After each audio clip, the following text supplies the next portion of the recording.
Today, I want to address a very simple question. Why QRI and why now? It would be an understatement to say that we're living in extraordinary times, not only in the energy industry, not only in oil and gas, but also the global markets as a whole. Part of it has to do with the volatility in the prices.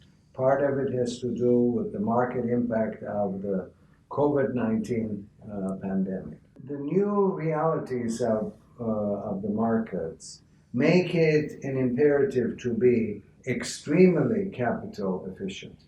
Now, what will it take to be extremely capital efficient in today's very challenging markets? What it's going to require is to make decisions that are sound and in a very, very rapid way. And that's where QRI's technologies come and make a breakthrough difference. And that's what we want to offer to oil and gas industry.